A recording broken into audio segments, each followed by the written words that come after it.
Nah, ini sebetulnya tugasnya para penceramah, tugasnya para ulama yang mengajar, para dai yang mendakwahkan, atau kita saling mengingatkan satu sama lainnya. Karena kita punya kewajiban untuk saling mengingatkan satu sama lain. Walaupun saya tetap perlu tegaskan, merubah kemungkaran dengan lisan juga harus dengan cara yang ma'ruf. Tidak boleh dengan cara menyebar provokasi, menyebar fitnah atau mencela atau mencaci maki, nggak boleh. Apalagi dengan cara doa yang melaknat, nggak boleh. Isinya melaknat, isinya menghina, nggak boleh. Itu namanya mencegah kemungkaran, tapi dengan cara yang mungkar juga. Karena begini Bapak Ibu, yang membolak-balikkan hati itu adalah Allah Subhanahu wa Ta'ala. Tugas kita itu cuma menyampaikan saja. Wa in tawallau fa innama alaikal balagh. Kalau dia berpaling setelah engkau dakwah, dia berpaling setelah engkau sampaikan, dia ngeyel setelah engkau dakwahi, fa innama alaikal balagh. Tugasmu itu hanya menyampaikan saja. Kita cuman berharap dia mendapatkan hidayah. Allah yang membolak-balikkan hati. Kalau kata Nabi apa? Innama ana muballighun wallahu yahdi. Tugas saya ini kata Nabi semata-mata menyampaikan. Allah yang kasih hidayah.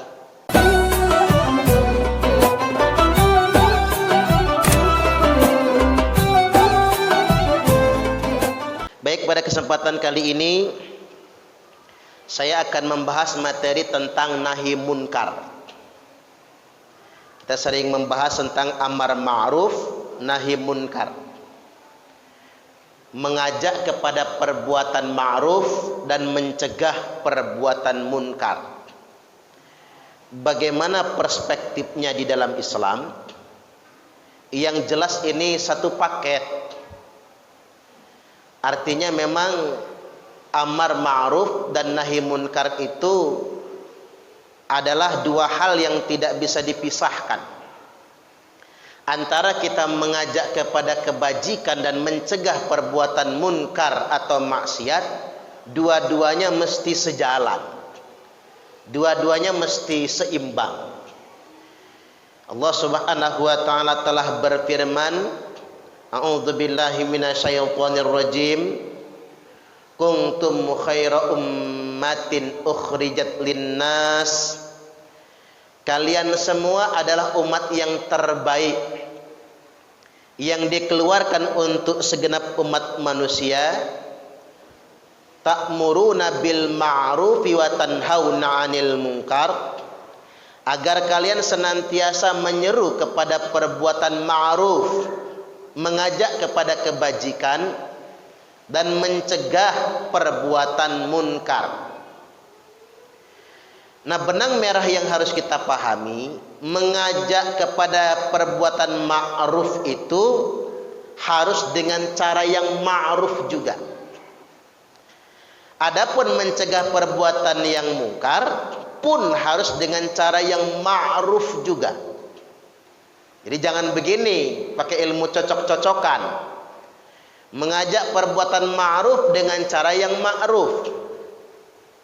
Mencegah perbuatan munkar dengan cara yang munkar. Salah. Mestinya mengajak perbuatan ma'ruf dengan cara yang ma'ruf. Mencegah perbuatan munkar pun dengan cara yang ma'ruf. Tidak dibenarkan dalam ajaran agama kita mencegah perbuatan munkar dengan cara membunuh pelaku kemungkaran. Enggak benar itu. Enggak boleh dalam Islam.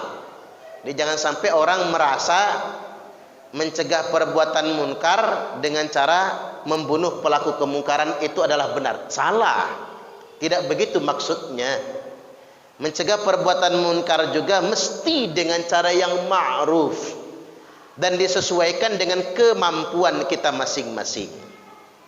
Baik, kita masuk dulu ke sabda Nabi. Diriwayatkan dari Abu Sa'id Al-Khudri radhiyallahu an. Beliau berkata, sami'tu Rasulullah sallallahu alaihi wasallam yaqul, Aku mendengar Rasulullah sallallahu alaihi wasallam bersabda, "Man ra'a minkum munkaran falyughayyirhu." Barang siapa di antara kalian semua melihat kemungkaran, adanya kemaksiatan, falyughayyirhu, maka hendaklah ia berupaya untuk merubahnya. Jadi Nabi enggak perintahkan begini, kalau melihat perbuatan mungkar binasakan, tidak. Kalau melihat kemungkaran bunuh, tidak. Kalau melihat kemungkaran libas, tidak begitu kalimatnya. Falyughayyirhu, berupaya, berusaha untuk merubahnya. Jadi ini ada proses berarti Pak, ada cara, ada mekanisme. Nah, upaya merubahnya itu tidak boleh dengan cara yang mungkar, tapi harus dengan cara yang benar. Falyughayyirhu, hendaklah merubahnya. Saya ambil contoh sederhana yang praktis di depan mata. Kalau ngelihat orang begal motor, maka kita sebagai orang yang menyaksikan falyughayyirhu, maka berupaya untuk mencegahnya, merubahnya. Mungkin berteriak atau berusaha menangkap si begal, si maling tersebut. Tapi ingat, selama sudah tertangkap, selesai tugas kita. Tapi habis ditangkap, lalu kita pukulin rame-rame, kita pecahin kepalanya, dia ngomong ampun, ampun, ampun ya Allah. Saya pernah soalnya Pak ngelihat begal digebukin masa, ngomongnya apa? Ampun ya Allah, ampun ya Allah. Kalau saya ngedengar itu saja langsung nangis Pak. Jangankan mukul, nyubit aja nggak berani. Jangan memukul anakmu, kata Nabi, kalau dia sudah mengucap istighfar. Anak aja nggak boleh dipukul lagi kalau dia sudah minta ampun. Ampun ya Allah.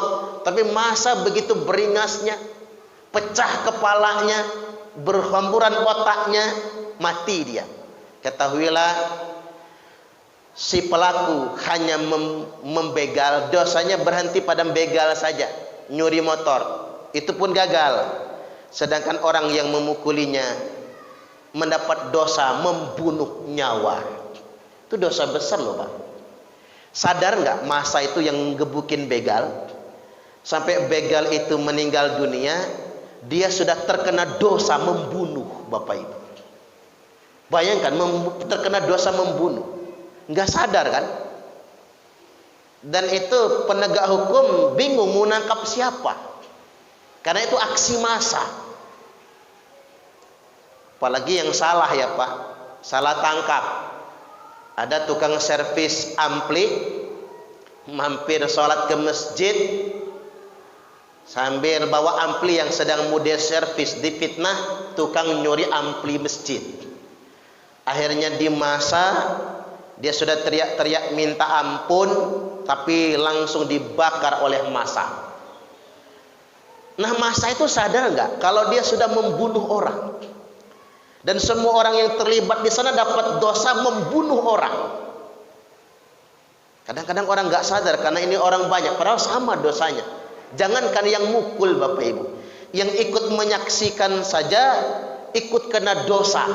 Karena yang melihat sama dosanya dengan yang memukul. Makanya saya dua kejadian di depan mata saya, sebelum dia mati saya kabur duluan. Saya mencegah masa yang nggak bisa, nanti saya malah digebukin orang. Tapi saya hadir di sana, saya yang tidak tega. Maka saya pergi. Saya nggak mau kena dosanya juga. Artinya begini, banyak orang mencegah kemungkaran dengan cara yang munkar juga. Atau bahkan mencegah kemungkaran dengan cara yang lebih mungkar juga. Dia berdosa karena begal motor, tapi kita jadi tambah berdosa karena menghilangkan nyawa orang lain. Nah, ini penting bagi kita untuk menyampaikan. Nah, ini mengapa saya sampaikan begini Bapak Ibu? Karena ada orang sekarang teriak-teriak provokasi, marah-marah, nyaci maki atas nama agama, ngajak membenci, ngajak musuhan. Alasannya apa? Nahi mungkar. Itu bukan nahi mungkar. Itu bukan keberanian. Ustadz, itu kan nahi mungkar. Masa Islam ini amar ma'ruf terus? Tidak, itu bukan nahi mungkar. Dakwah yang nahi mungkar itu juga harus disampaikan dengan cara yang santun. Harus disampaikan dengan cara yang baik, bukan dengan memfitnah. Bukan dengan cara memprovokasi. Kan ada sih Pak, orang ceramah bukan ceramah tapi memprovokasi, marah-marah, nyaci maki, ngajak musuhan. Itu bukan nahi mungkar, justru itu kemungkaran.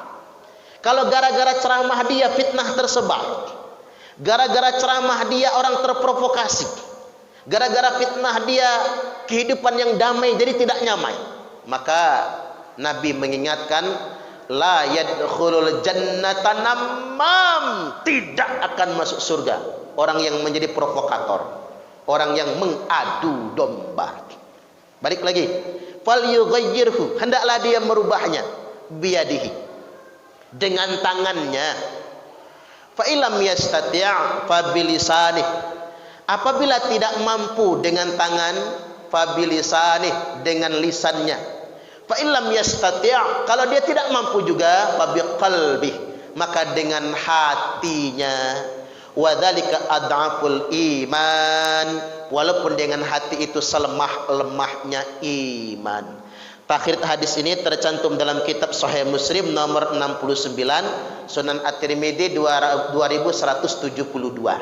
Baik, kita detilkan bagaimana sih mencegah kemungkaran dengan tangan, dengan lisan, dan dengan hati itu.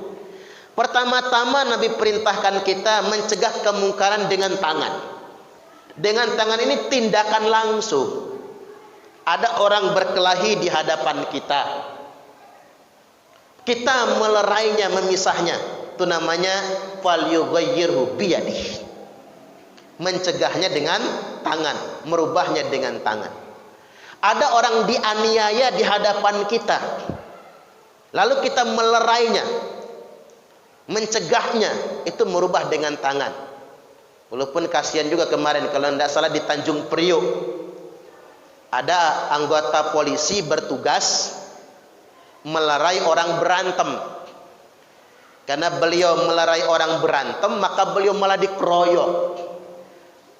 Yang alhamdulillah pengeroyoknya 14 orang ditetapkan tersangka pengeroyok tersebut. Ada resiko juga ya Pak, melerai orang berantem itu ada resikonya. Di Kemiling, kejadian beberapa tahun yang silam, orang berkelahi di atas panggung, dilerai, yang melerai malah kena tujah, wafat, meninggal dunia. Jadi memang beresiko juga, tindakan langsung itu beresiko. Jangankan kita orang biasa, penegak hukum pun bisa jadi korban terhadap tindakan langsung tersebut. Jadi ada hal-hal yang memang kita secara otomatis harus bereaksi secara langsung ketika melihat kemungkaran yang ada di depan kita. Tapi sebetulnya kata biyadih ini Bapak Ibu, ini bahasa kiasan. Apa maksudnya? Mencegah kemungkaran dengan kekuasaan. Karena begini, kemungkaran yang mesti ditindak langsung, kalau di zaman sekarang itu kewenangan orang yang berkuasa. Jadi penguasalah yang berwenang untuk memberantas kemungkaran secara langsung. Bagaimana caranya? Satu, penguasa mesti buat regulasinya. Eksekutif, legislatif mesti bikin regulasi, undang-undang. Setelah ada undang-undangnya, ada pelaksananya. Ini aparat penegak hukum, polisi, eksekusi. Jadi bahaya juga kalau masyarakat sipil dilibatkan secara langsung di pemberantasan tindak kriminal. Jadi benturan antar masyarakat. Nah, ini negara sudah negara modern. Maka ada bahasa apa? Tidak boleh main hakim sendiri. Itu bahasanya. Penegak hukum yang melakukannya, polisi yang nangkap, jaksa yang nuntut, hakim yang putuskan. Harus sedemikian rupa. Dan hukum harus membawa efek jerah. Saya setuju sangat itu. Ada oknum yang mencabuli santri di Bandung itu, dituntut oleh jaksa hukuman mati dan kebiri kimia. Yang jengkelin Komnas HAM itu loh Pak. Katanya itu melanggar HAM.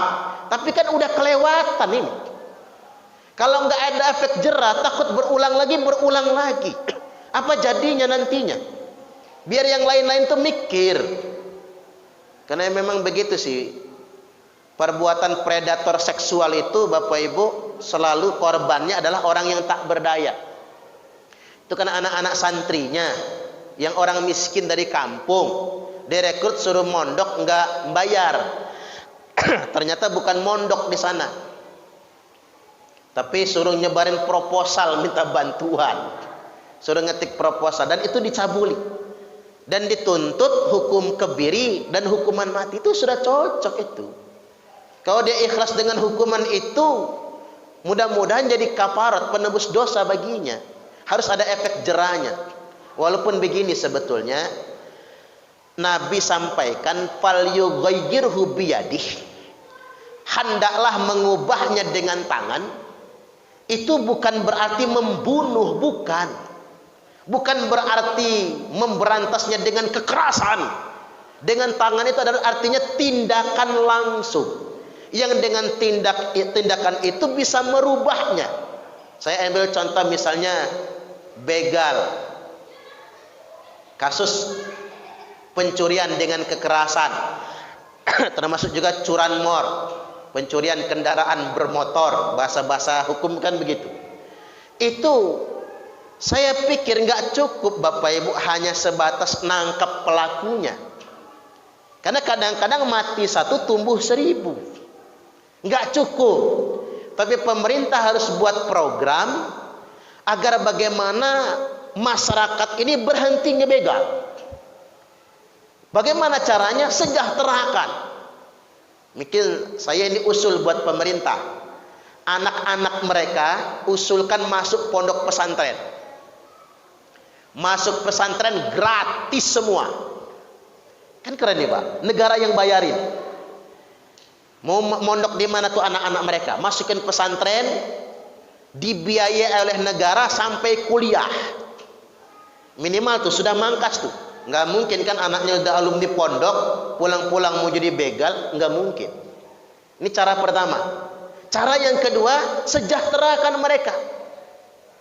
Kasih lapangan pekerjaan. Karena begini Bapak Ibu, orang masuk penjara itu Pak, penjara itu punya dunia sendiri. Kadang-kadang kalau cuma menantikan makan yang disediakan oleh lapas, ngantrinya lama, kadang-kadang belum tentu kebagian. Akhirnya mereka putuskan beli di kantin. Air mineral begini kalau kita beli di warung 5.000 cukup. Tapi kalau kita beli di sana 15.000. Sama kayak harga makanan minuman di bandara, mahal-mahal. Akhirnya mereka karena nggak punya uang, mereka ngebon, banyak totalan utang. Istri di rumah suruh ngutang-ngutang tuh. Begitu keluar dari penjara, nanya sama bini, berapa utang selama saya masuk penjara? 15 juta. Kata lakinya, begal aja lagi kita untuk bayar utangnya. Selalu muter di sana lah Pak. Nah, ngapa saya ngambil begini? Karena begini Bapak Ibu, napi terorisme, tersangka, terpidana terorisme itu oleh pemerintah kita itu disantuni, makan minum dikirim sembako, mereka butuh uang dikasih duit, anaknya disekolahkan, yang pesantren dibayari, spesial betul. Saya nanya Pak, ngapa sih para tersangka, terduga tersangka, terpidana teroris itu dibegitukan? Jawabannya agar mereka tobat beneran Ustadz, nggak kembali jadi teroris. Begitu mereka keluar dari penjara, dikasih modal, dipanjang Pak. Ex napi terorisme dibikinkan warung soto, kasih modal 30 juta. Di metro, di modal bikin bengkel, dikasih modal 200 juta lebih. Ya taubat beneran lah kalau gitu modelnya. Itu kalau nggak taubat juga mending jedor palanya lah. Kebangetan itu namanya. Jadi sebetulnya negara betul-betul memperlakukan para pelaku teror di negeri ini dengan sangat mulia. Mudah-mudahan dengan cara itu mereka bertobat. Walaupun persoalan mereka bukan persoalan ketidaksejahteraan, bukan. Tapi karena ideologi. Maksud saya begini, seandainya narapidana begal juga diperlakukan kayak gitu, beres dah. Karena penyebab orang membegal bukan ideologi, bukan. Orang membegal bukan karena agama, tapi orang membegal karena faktor kesejahteraan. Nah itulah gunanya negara. Negara biadih merubahnya dengan tangan. Payah juga di negeri kita ini Pak. Banyak orang kalau belum berkuasa teriak-teriak bela rakyat. Tapi begitu sudah berkuasa lupa sama rakyat. Kadang-kadang sedemikian rupa. Saya ambil contoh sederhana misalnya ini, atau kritik lah buat pemerintah kita. Anggaran pendidikan kita itu kan 20% dari postur APBN.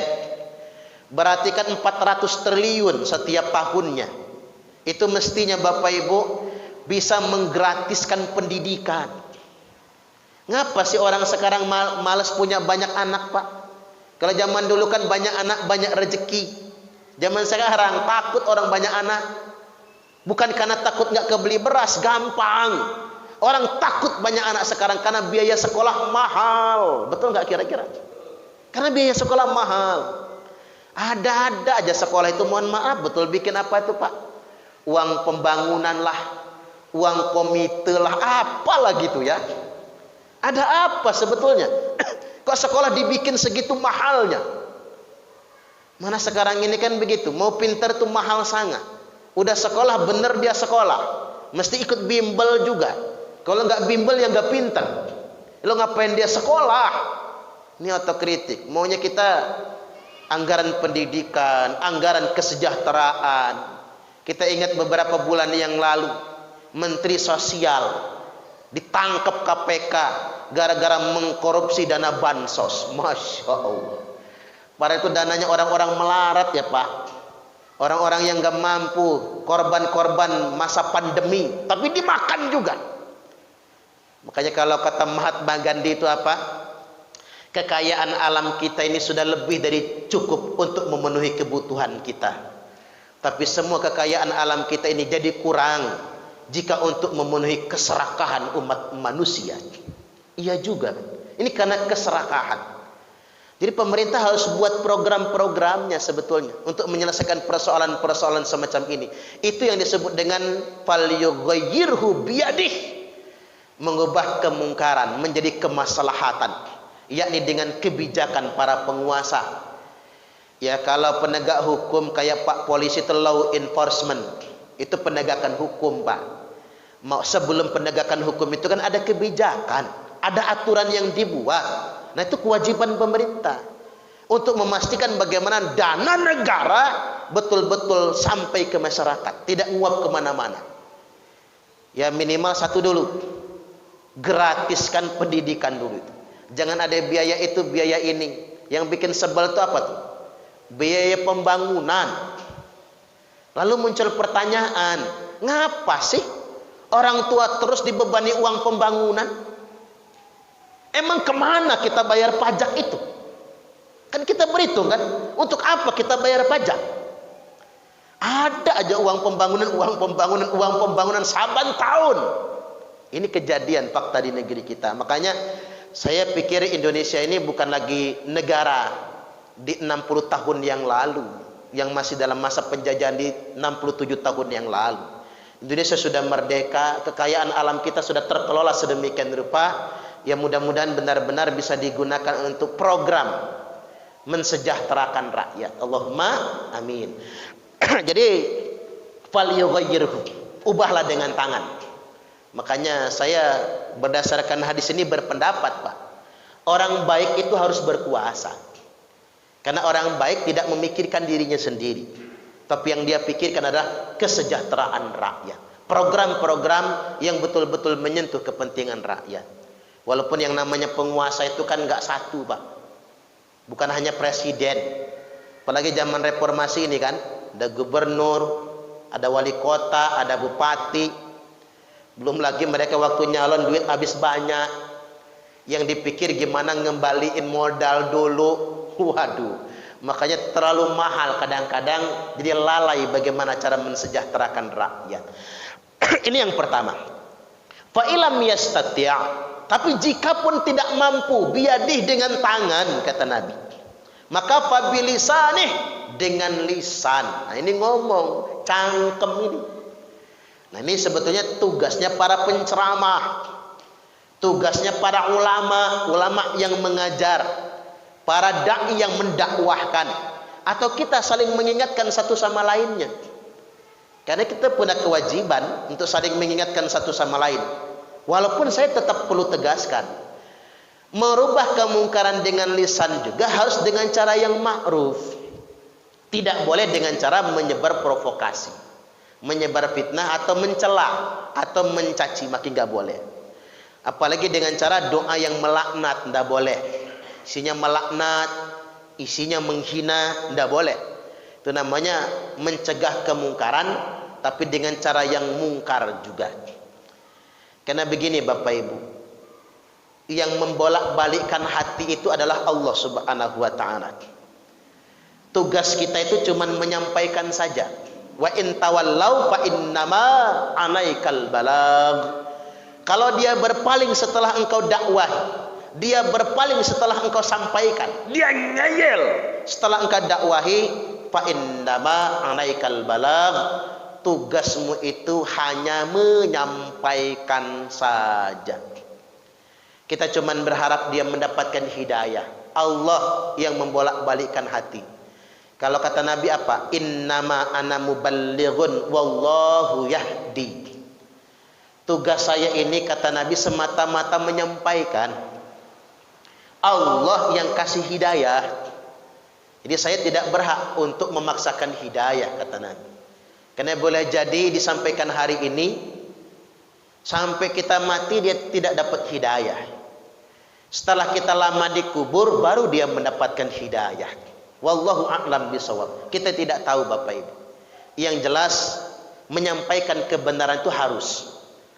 Karena begini, ketika ada kemungkaran, tidak ada lagi yang mengingatkan, khawatirnya kita akan masuk ke dalam hadis Nabi begini. Idza zaharal ma'asi fi ummati ammahumullahu bil bila.